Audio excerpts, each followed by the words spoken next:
Wala po akong sinabi na kulang ang batas. Ang sabi ko po ay napakaganda ng batas na ito.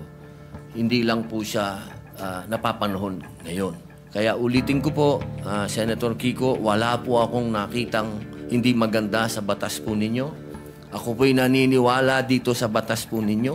Kaya lang po, kailangan po natin mag-adjust po sa panahon po ngayon. Ano nga ba ang tunay na mga probisyon o tunay na mga posibleng mga pag-implementa ng batas at ikumpara ito dun sa mga hindi tama o kaya disinformation? Unang-una sa lahat, hindi po tama at hindi ito naaayon sa batas na walang pananagutan ang kabataan na nagkakasala. Number 1. Number 2, hindi rin tama na ang nagkasala sa batas na menor de edad ay dapat pakawalan. Number 3, hindi rin tama na kapag ikaw ay below 15 at up to 9 years old at ikaw ay nagkasala ay dapat kang pakawalan.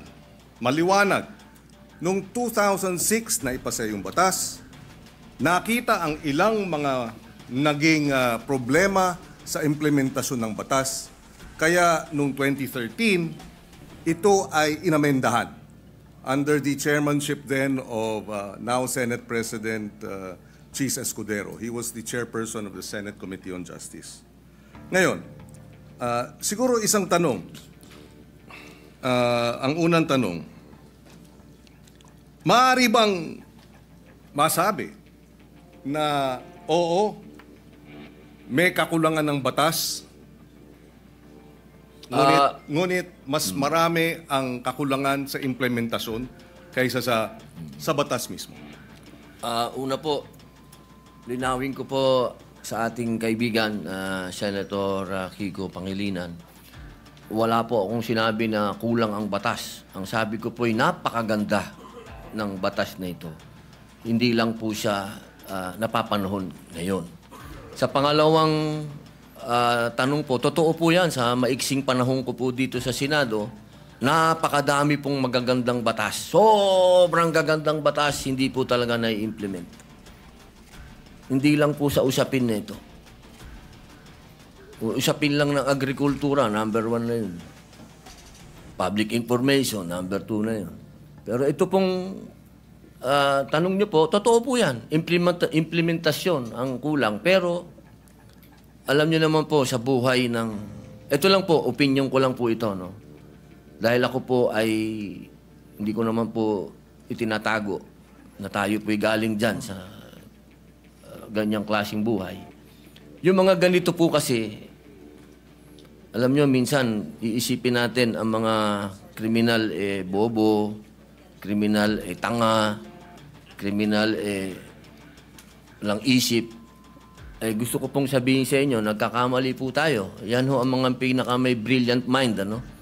Kung gusto nilang gumawa ng krimen at gusto nilang gamitin po talaga yung mga bata, talaga pong magagamit po nila. Kaya ulitin ko po, Senator Kiko, wala po akong nakitang hindi maganda sa batas po ninyo. Ako po'y naniniwala dito sa batas po ninyo. Kaya lang po, kailangan po natin mag-adjust po sa panahon po ngayon.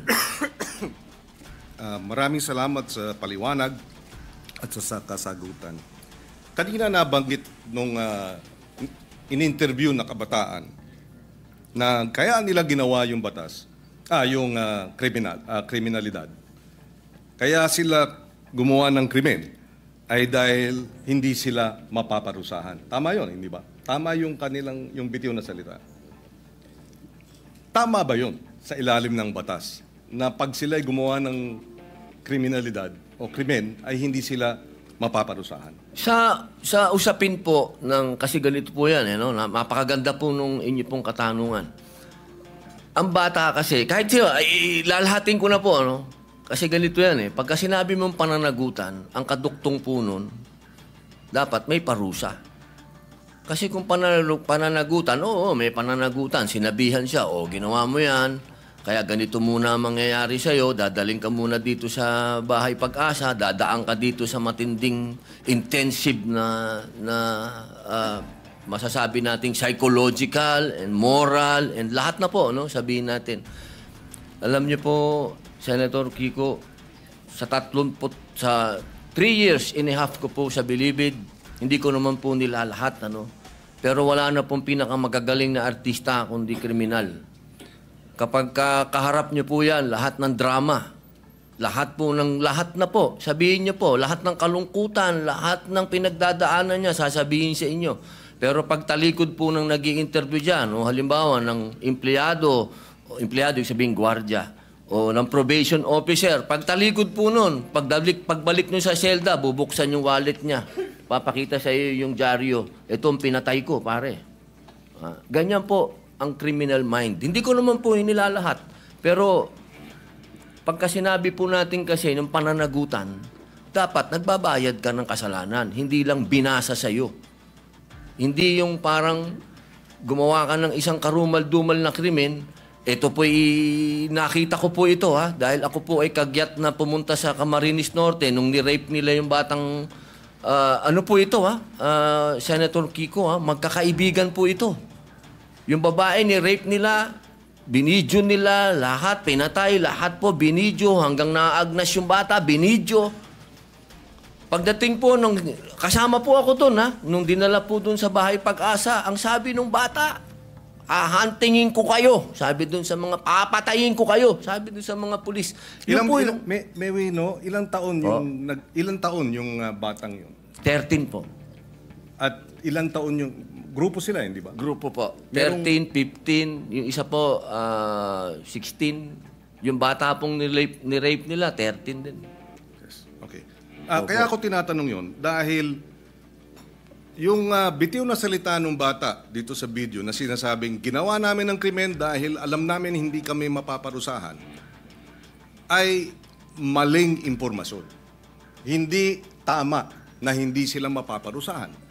At yung mga edad 16, 15, oo, menor de edad, pero maliwanag sa batas na maaari silang litisin bilang mga nasa hustong gulang na kapag napatunayan na meron silang discernment. At ang katunayan niyan, yung magwad killings, dahil sila ay menor de edad nung naganap, pero sila ay 16 at 17, sila ay nilitis bilang mga nasa hustong gulang at sila ay nakakulong ngayon. In other words, hindi tama yung sinasabi na dahil menor de edad, hindi pwedeng parusahan. Dahil yung dalawang involved sa magwad killings, pinarusahan. Nakakulong ngayon. Yun ang puntong isa. Ayaw nating mangyari ang mga ito. Dapat lang mabigyan ng hustisya ang mga biktima ng karumal-dumal na krimen na galing sa menor de edad. Subalit hindi tama pag sinabing kapag menor de edad dapat pakawalan, number 1, dahil pag pinakawalan yan, labag sa batas yan, at dapat parusahan yung mga nagpapakawala ng mga menor de edad na nagkasala. Yan ang batas. Iba ang batas, iba naman ang implementasyon. Yung nagsasabi namang pinakikita yung birth certificate, may pananagutan din ang mga magulang sa ilalim ng batas. At yung mga nagsasabing ginagamit ng mga bata, may pananagutan din sa nasabing batas. In fact, ang parusa dun sa mga gumagamit ay yung maximum na maaaring maging parusa dun sa krimen na isinagawa ng mga bata at ginamit ng mga sindikato. Ito'y madaling sabihin, parusahan yung bata, ginagamit ng mga sindikato. Bakit hindi habulin yung mga sindikato? Kasi mas madaling parusahan yung bata. Mahirap parusahan yung mga sindikato. Dahil yun, makapangyarihan. Yung bata, vulnerable. Ginamit na ng mga sindikato, exploited na, biktima na, dahil ginagamit at kinakasangkapan, at mabibiktima ulit ng Estado dahil kailangan silang parusahan at ikulong. Kaya kinakailangan marahil ay balansehin natin. Sa usapin ng unang-una, yun nga ba talaga ang sinasabi ng batas? Allow me to read some of the provisions. Parents shall be liable for damages unless they prove to the satisfaction of the court that they were exercising reasonable supervision over the child. Ibig sabihin, may pananagutan ang mga bata, ang mga magulang. Meron ding maliwanag na usapin. Pananagutan ng mga gumagamit sa bata, Section 20C. Any person who in the commission of a crime makes use, takes advantage of, or profits from the use of children, including any person who abuses his authority over the child, shall be, or instigate the commission of the crime, shall be imposed the penalty prescribed by law for the crime committed in its maximum period. So kung ginamit sa droga, maximum sentensya sa usapin ng illegal na droga ang ipapataw dun sa mga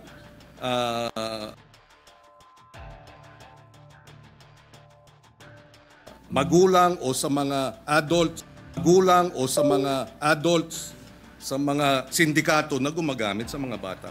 Again, ihiwalay natin yung implementasyon ng batas. Kung mayroong mga kakulungan, dapat managot sila. Pero iba naman ang batas mismo. Opo, katulad po ng sinabi ko kanina, wala po akong nakitang hindi maganda po sa batas po na ginawa po ninyo. Sa umpisa pa lang po ng aking talumpati, ay yan na po kagad. Sinabi ko po ay napakaganda.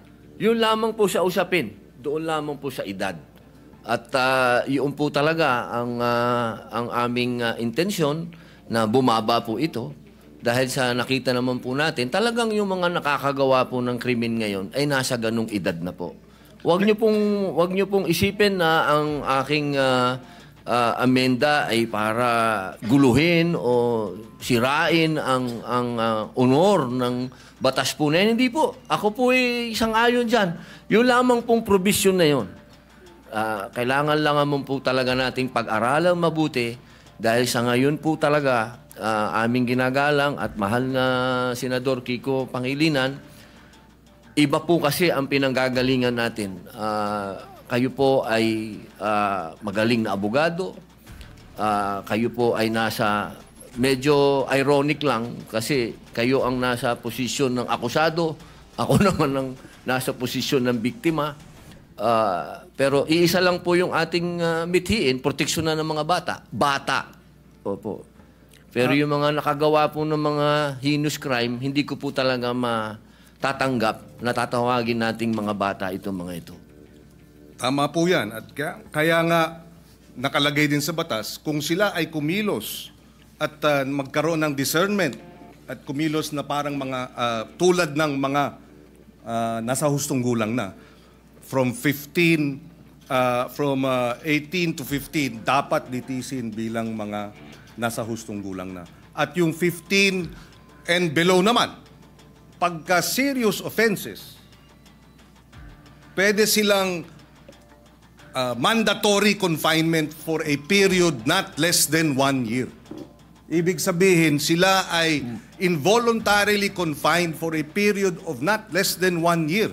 So hindi tama pag nagkasala ng rape, ng homicide, ang mga minor de edad na ang edad ay 15 and below, sinasabi ng batas, mandatory confinement of not less than 1 year. Pwedeng maging 2 years, pwedeng maging 3 years, depende sa magiging pasya ng hukom. Pero hindi tama na sabihin, pagka 15, 14, 13, 12, nag-rape, dapat pakawalan. Labag sa batas yun. Ngayon, nais ko rin ipaliwanag at ilagay sa records po natin. Narito si Senator Sherwin Gatchalian. Nung siya ay mayor, full implementation ng Juvenile Justice Welfare Law ang kanyang inimplementa. At naalala ko, na 70%, if I remember right, nung mga nabigyan ng pangalawang pagkakataon dahil nagkasala na diversion program ay nanumbalik sa normal na buhay at nagkaroon na ng maayos na pamumuhay. In other words, nais din natin malaman pagdating sa committee hearing, dito sa batas na ito, ilan ang mga nakinabang at nagkaroon ng pangalawang pagkakataon at nagbago ng buhay. Dahil yun naman ang kabila nung sinasabing benepisyo at kahalagahan ng batas na ito. Dahil kung wala ang batas na ito, lahat ng mga nagkasala diretso sa kulungan kahit 9 years old at isasama sa mga hardened criminals. Pero dahil sa batas na ito, hindi na hinahalo sa hardened criminals, sila ay inilagay sa isang diversion program. And Senator Win Gatchalian, in fact, I remember during the debates in his first term, was supportive of adding budgetary support for the full implementation of this law. Kaya we welcome this opportunity to debate this dahil dalawa ang punto rito. Merong mga biktima na dapat talagang tugunan at bigyan ng suporta dahil sila ay biktima ng mga nagkasalang minor de edad. In fact, on record, may pananagutan ang DSWD sa mga pamilya ng biktima. Nakalagay yan sa batas na kinakailangan bigyan ng assistance, counseling ng DSWD ang pamilya, kamag-anakan ng mga naging biktima ng karumal-dumal na krimen at iba pang mga kriminalidad na kilos ng mga minor de edad. And therefore, we welcome this opportunity na magkaroon talaga ng diskusyon, makita ang maganda sa batas, makita ang kakulangan sa implementasyon, at tingnan din natin itong usapin ng lowering of the age. Ako, ang punto ko, palagay ko, masyadong mababa ang 10 years old. Although even if you're 10 years old, again, uulitin ko, at ikaw ay nag-commit ng rape, minimum 1 year mandatory confinement. Pwedeng ma-extend dahil yan naman ang sinasabi ng batas. Ako po ay naliligayahan sapagkat kayo po ay bukas sa debate at pagdiskusyonan. Yan naman po yung lagi naman natin dito yan sa Senado. Tayo'y open sa kahit anong amendment, sa kahit anong gusto nyo pong gawin. Ang kailangan lang po natin talaga, katulad po nung sinabi ng aking talumpati kanina, kailangan po itong marinig, kailangan itong pag-usapan, kailangan ang mga biktima ay marinig din sa komite. Kung ito po ay pag-uusapan na sa komite ni Senator Alan Peter Cayetano, mas maganda din po na marinig din sila. Alam nyo, mahal na kaibigan, Senador Kiko Pangilinan, yung pagkakataon na ang kabataan po natin sa ngayon, kapag sila ay nakita nila kasi na tayo easy-easy lang, at alam naman natin na kayo po mismo ang nagsabi, may problema sa implementasyon at napanood pa nila ngayon yan, nako, lalo na naman lalakas po ang mga loob ng mga sindikatong bata. Ako po'y kanina, habang nag-uusap po kami ng aking legis, sabi ko sa kanila kanina, alam niyo kung yung mga brilliant mind na mga criminal minds na yan, kung ito ay kanilang i-exploit, talagang mag-aalaga ka talaga ng mga batang wala na sa kanilang pag-iisip. Ito lang pong pagpapababa natin ng edad, ito po ay kailangan meron din tayong ganung warning na sana po buksan din po natin ang isip natin sa usapin ng kailangan na. Hindi po, wala akong kailanman nasasabihin sa inyong ako'y kontra sa mga bata o ano, hindi. Doon lang ako sa karumal-dumal, doon lang ako sa hinus.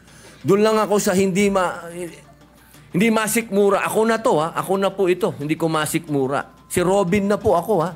Nakita ko na ang worst of the worst. Sabihin nyo na. Pero ako hindi ko masikmura. Yun lang po ang punto ko. Wala ako ditong... Kahit kailan wala ako ditong kinokontrang personal o ano, wala. Ako kung ano lang ang nasa kalsada, kung ano lang ang nasa 8% ng ating mga taong bayan, kung ano ang nararanasan ng mga naghihikahos sa mga lugar na ang kahirapan po talaga at ang mga kalukuhan at ang mga nandyan na ho talaga. Ito po inilalatag ko sa inyo. Ako na po yung boses niyan. Kahit po sa sinasabi natin, makukulong yan, madadala doon. Alam nyo, ang isa ho dapat natin pinag-uusapan kung magkakaroon tayo talaga ng youth detention center. Kasi ako po talaga, patawarin nyo po ako, kung itong mga gumagawa ng ganitong kasalanan, hindi po yan pwedeng hindi mangulungan. At sinasabi nyo po, nandyan sa batas nyo yan, naniniwala po ako na dapat silang mangulungan talaga. Ang problema, hindi po nangyayari. Hindi po talaga. At yaan po ang nangyayari sa ground. Narinig nyo naman po ang sinabi din ng ating kasama ni si Senator Raffy, talaga pong may problema sa implementasyon. Kaya sana po kapag tayo po ay nag-hearing, nag-usap-usap, wag po nating isipin na yung batas po ninyo ay... Hindi po, never ko po yung gagawin, sir. Never. Ako po, gusto ko po magtulungan po tayo para masaayos po natin kung ano ang future ng ating mga kabataan, kung saan ang direksyon po nila. Katulad po ninyo ako, sumasama po ako sa inyo. Yun lamang po, ang dala ko po sa inyo ay point of view ng ibang naratibo naman. Naratibo po yan ng isang taong nakulong. Nakita ko, mga mata ko, ako po mismo, nung binanggit na ni Senator Bato, kanina, yung patungkol sa mga akyat bahay. Hindi naman po ako naging akyat bahay, pero pag nabasa niyo po yung aking biography, nakita niyo po yan, talagang nagamit po tayo, talaga ng mga sindikato, nung ako'y bata. Kaya alam ko po ang pasikot-sikot talaga ng mentalidad na to. Kaya sana po, sa usapin na yon, makinig din po kayo sa akin. Total, malinaw naman po na tayo po ay binigyan ng pahintulot ng konstitusyon. Ang sabi, hindi naman lahat pwede kayo abogado dyan. May iba't iba kayong pwedeng magsasaka, pwedeng artista, pwedeng ex-convict. Dahil naniniwala ang saligang batas na lahat po tayo ay may mako-contribute dito. Sa plenaryo na to. Dito sa institusyon na to. At ito po ang aking pinaniniwalaan. Ito po siguro ang magiging contribution ko sa inyo. Nasabihin po sa inyo kung ano talaga ang estado ng ating criminal minds. Kasi talaga po yan, Wala na po tayong magagawa. Tanggapin na natin na nandito yan at paano natin naharapin. Sabi nga po, oo, pwedeng maging deterrent, pwedeng hindi. Ang kailangan lang po talaga ay malinawan natin na may parusa. At sabi naman nyo, sa batas ninyo, malinaw ang parusa. Ang problema po, hindi yan ang nangyayari sa ground. Kaya kailangan po talaga nating rebisahin. Kailangan po natin talagang pag-usapan. Kailangan po nating upuan. Kailangan natin itong pag-usapan ngayon na. Huwag nating i-delay. Ang hinihiling po natin, mag-hearing na. Pag-usapan na po ito dahil nangyayari na po natin. Dahil kailan lang yung rape doon sa Quezon City na pinatay yung bata na 8 years old. Ngayon may kinukwento si General Bato po, si Senator Bato na may pinatay lang na pinasok doon sa bahay. Scholar, sinaksak. So, sunod-sunod na po ito, sir. Yun lang po akin na sana ito pong sinabi po ninyo na tatanggapin nyo po lahat.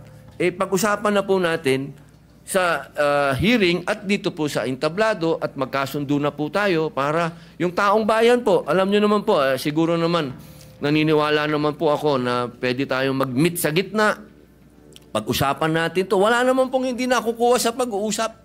Ang kailangan lamang po, tanggapin natin na may problema sa ngayon ang kabataan dahil sobra na pong bata ang mga nakakagawa ng heinous crimes. Yun lang po yun. Wala po akong gusto sa inyong diskusyonan. Opo. Kami nagpapasalamat na nabanggit ni Senator Padilla itong usapin nga ng nariyan sa batas na dapat may parusa angkop sa pagiging menor de edad. At meron naman talaga. Pwede talagang manatiling confined involuntarily, mandatory confinement for many years. 2-3 years pwede yan kung ikaw nagkasala bilang menor de edad. At nabanggit din niya, pero hindi ito ang nangyayari sa baba.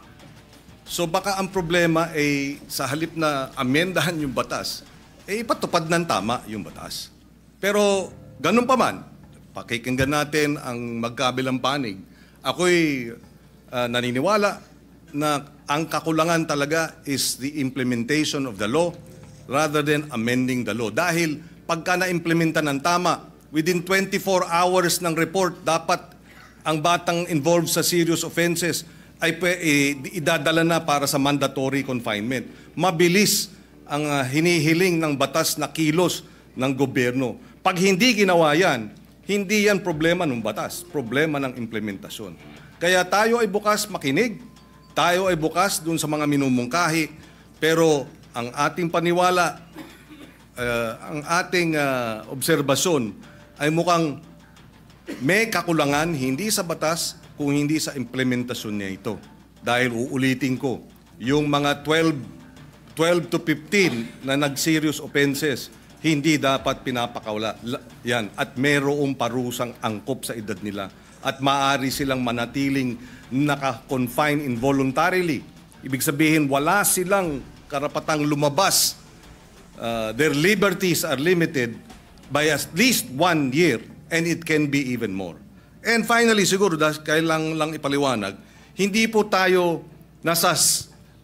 kumbaga, ang sinabi kasi ng ating butihing senador, na siya ay para doon sa mga biktima at ako naman ay para doon sa mga akusado. Hindi po. In fact, yung amendment natin sa batas na ito ay dapat bigyan ng assistance, suporta, counseling ng DSWD ang pamilya at kamag-anakan ng mga biktima. Mandato yan. At pag nagkulang ang DSWD dyan, sila'y mananagot. Hindi tayo panig sa mga kriminal, hindi tayo panig o sa mga children in conflict with the law o yung mga inaakusahan. Hindi rin tayo panig basta-basta sa mga biktima. Panig tayo sa interes ng pagpapatupad ng tama ng batas. Dahil alam ko, pag tama ang pag-implementa sa batas, lahat makikinabang. Dahil nariyan naman ang mga probisyon para dun sa mga naging biktima at para dun sa mga children in conflict with the law. Maraming salamat po. Opo, ako po'y natutuwa at nanggaling po sa ating mahal na senador na open po siya sa pagdiskusyonan to. At kanina lang po, nabanggit niyo po kanina, parang open na kayo mag-amenda tapos binawin niyo. Doon lang po ako naguluhan. Pero sana po, pag-usapan na lang po natin. Maraming salamat po sa inyo.